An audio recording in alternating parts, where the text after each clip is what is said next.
Alright, I just got done running the Buck Ridge Burn half marathon down at the Pine Grove Furnace State Park down in like Gardner, PA. Tell you what, right off the bat, I will say it's probably top 2 or 3 favorite courses to run. This was the first year I ever ran it, but it was probably the most scenic and one of the most fun that races that I've ever done. So if you get a chance, check it out. I'd have to go home and go through all my races to see which race would beat it, but there really isn't many, if at all. You know, maybe like World's End, 50K, 100K, whatever.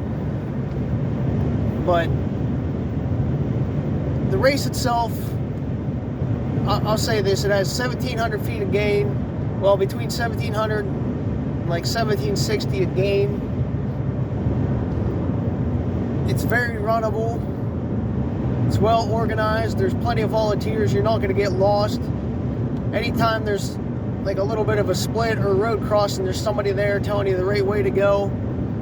There's plenty of markings along the trail, so you always know you're going the right way.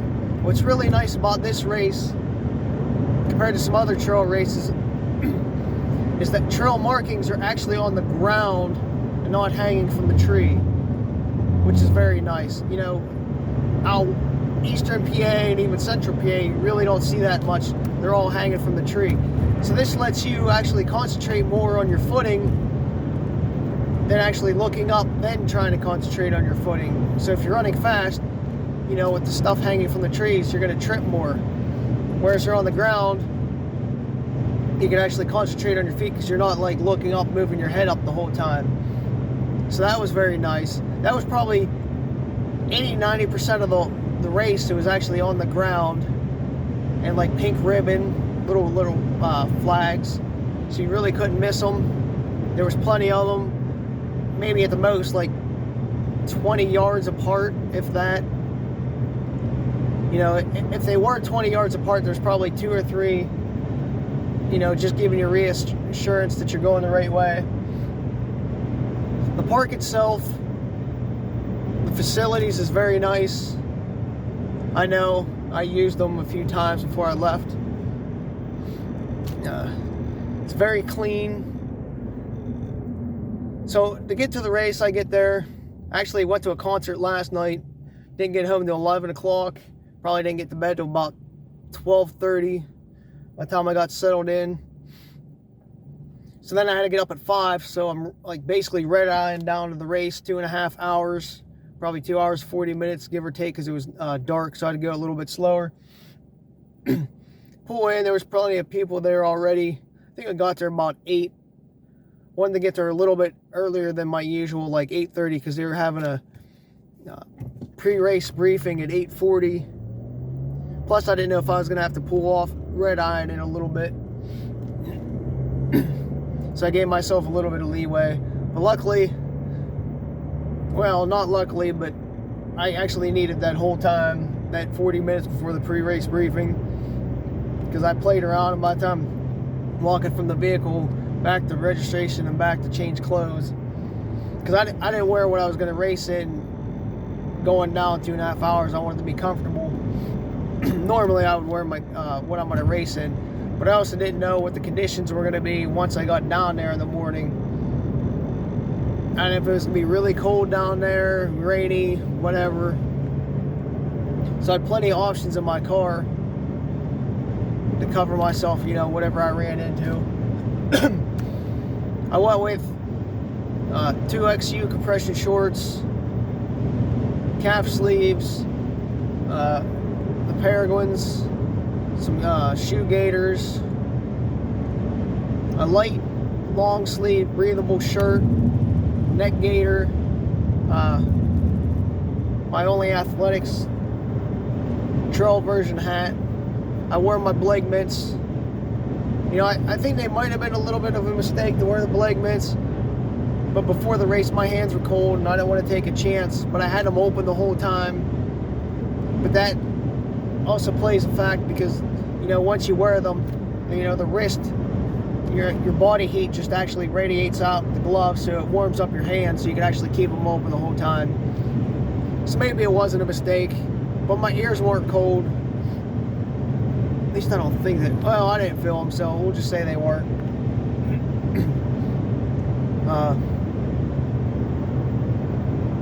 Yeah, so I settle in after registration, change my clothes. It's probably already like 8:35, whatever, 8:30.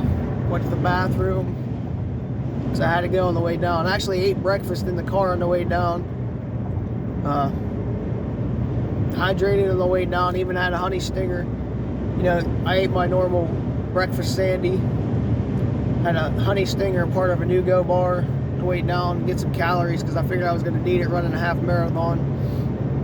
I normally don't do that either, but 2.5 hour drive, and, you know, waking up at 5, leaving at probably 5:30 in the morning.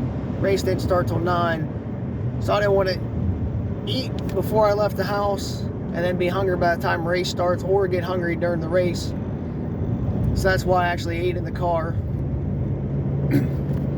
Just listened to some Joe Rogan and Steve-O on the way down for my entertainment.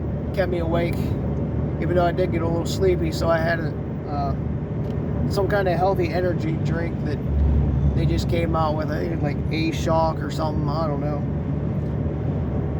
along with a body armor to hydrate.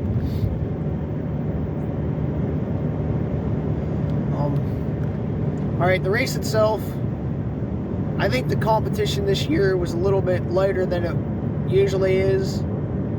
At least there seemed to be a lot of gaps in time-wise between places. The first few positions seemed to be a little bit tighter than previous years, but I also heard last year that it was wet, so that might have played a factor into it. I finished second overall with about 1:39 and a handful of seconds. I can't remember offhand. You know, I thought that was pretty good. Overall, 7:30 pace, 7:35. One of those two. Overall pace for half marathon was 1,700 feet of gain. I thought it was pretty good. I felt like I was running fast the whole time. So we line up. Nobody really wanted to come up front. There was only like a handful of us, if that. I'd say maybe 4. We start. One guy took off a little bit. I caught him maybe like a 1.5 in, maybe 2/10 in. Took the lead up the hill because we start on a hill, like a 200, 300 feet start, but it's more on a road to start the race. I felt good at that point. Well, my legs actually powered me up the hill to start. I was like, all right, you know, maybe I can win this pretty easily, because I just felt like that hill, I was just crushing it. We actually turned into the woods. We get maybe a 10th into it. Then he passes me. I was like, all right, I'll get him later. I was like, we'll let him turn and burn a little bit to start the race, and then I'll catch him later. I was like, it's too early to try to push and red line just to hang. But then we hit these couple bridges, like a mile and a half, 2.5 into the race. There's probably 3 of them maybe, over little creeks. Bridges itself were washed out. I didn't know what to do. I hesitated because I didn't know the course, this being my first time there. So I hesitated a couple seconds, you know, to find a nice dry way across. So all he did was just gap me at that point. Still had him in sight for maybe like first 2 miles of the race, 2.5, whatever it was. Then I lost sight of him. Still thought I could get him later on. You know, me being me, I just figured it was going to happen. Never did. I never saw him again. I know yesterday I did a 10K, actually PR'd in it. I think it might have hampered me a little bit today. My right quad in the back was tight all day. Not naughty, because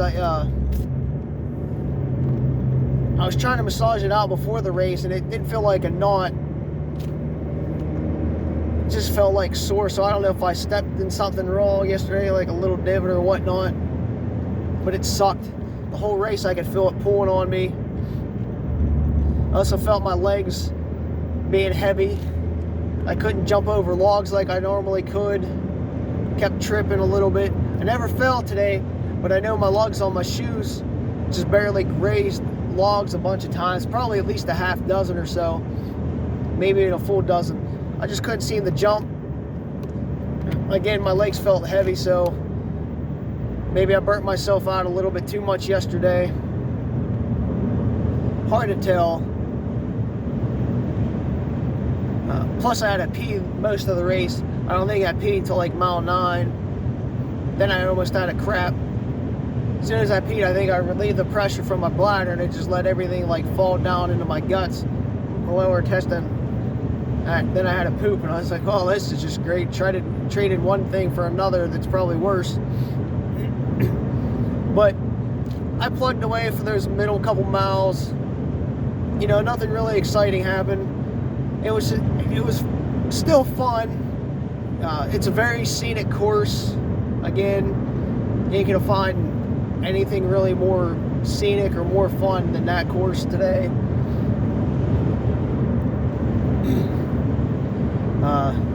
There was this little loop that we did out and around this little like outcropping. Maybe it had like a 30-40 foot thing a game, but it had like a little bit of stairs, but around these big boulders. That was pretty fun. I wish I actually stopped and took some pictures of it. If I wasn't racing or actually had my phone on me, I probably would have. But as we entered the loop, we gave somebody our bid number. Then as we came back out, because we had to loop back around, you know, running towards the people who were still heading out.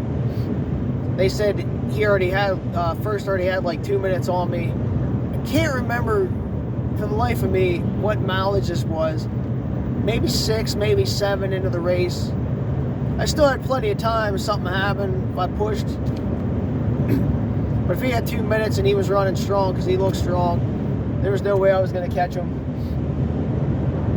But I still tried. I was banging out. I know I banged out probably a handful of like 6.5, 7 minute miles easily today. So that's pretty good. That kept me in the race and ahead of everybody else. I thought I could catch up, but again, it never happened. I can't really explain a lot of the things I saw on the trail. I just know it looked real nice as I ran past it, and wish I had more time to look around. There was one downhill section. It's the major hill of the course. It's actually pretty rocky. I think it was called like Ravens Ravine, I think is what I saw before going down it. Again, it's the steepest part of the whole race. It was rocky, and I had a hard time going down it, because I was like, well shit, what do you want to do? Do you want to try to bust your ass, go down it and fall, then your race be over, then you don't, you know, take yourself out of the race? So I hung back a little bit there. But I do know, like, for some reason, I just felt like I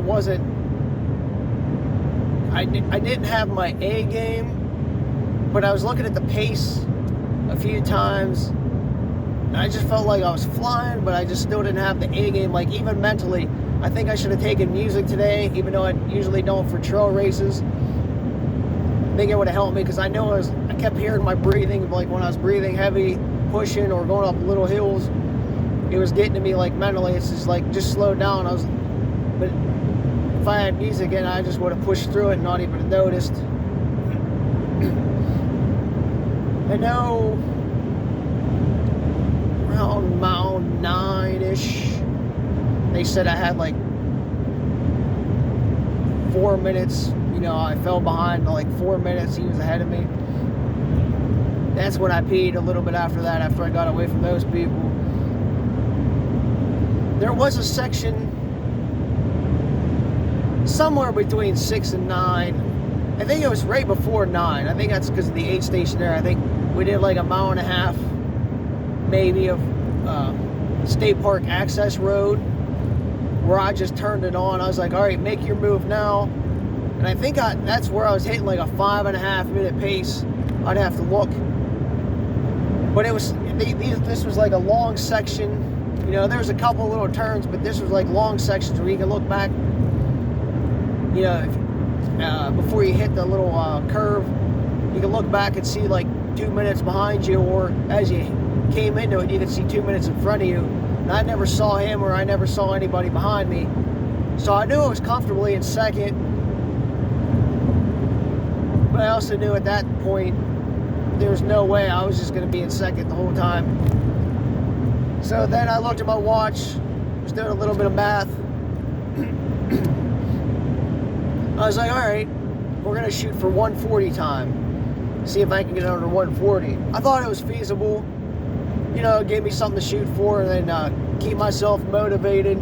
Again, I actually did hit it. I had like 139, so it was close. You know, still pushing the whole time. You know, I said 140, but realistically, I was like, if you redline the whole time, you could probably get like a 137, 138.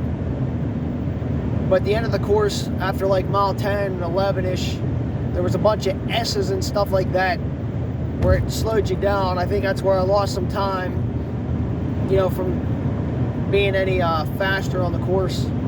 Just because, you know, they were like quick S's. So you tried to like gear up, but then you had to make a quick turn, but you can never maintain it. But that was actually pretty fun because it had a little bit of dips here and there.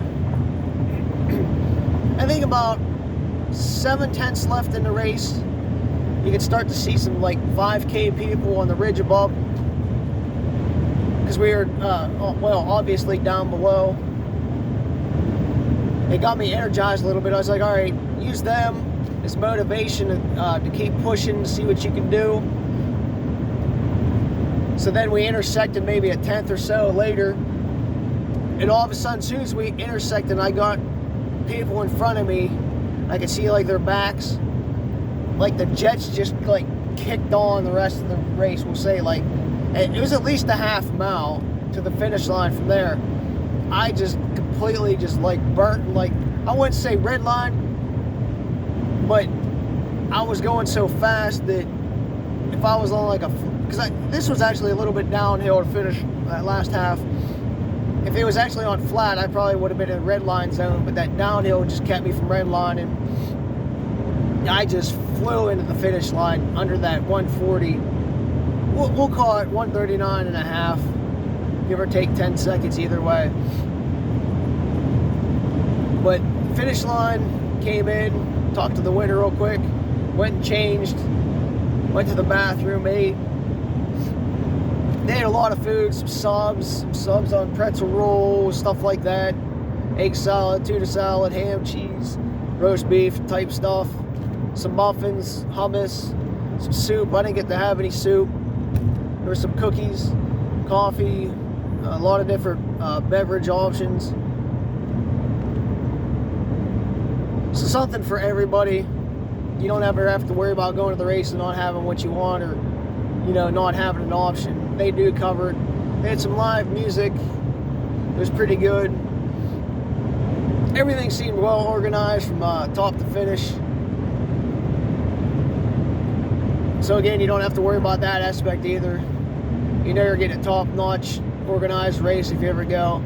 The awards for finishing are like custom wood coaster looking things. And then for being overall top 3, I got like another bigger, we'll call it a medallion out of wood. Since I was second overall, I got a map of this state forest there, not the state park, but the state forest that the state park's in. And I got it like a $20 gift certificate for Appalachain Running Company. I just gave it to somebody from there because it was for the Carlisle store. Since I don't live near Carlisle, I just gave it to somebody. Yeah, I think it was, some woman. I was like, hey, would you use it? She said, yeah, so I gave it to her.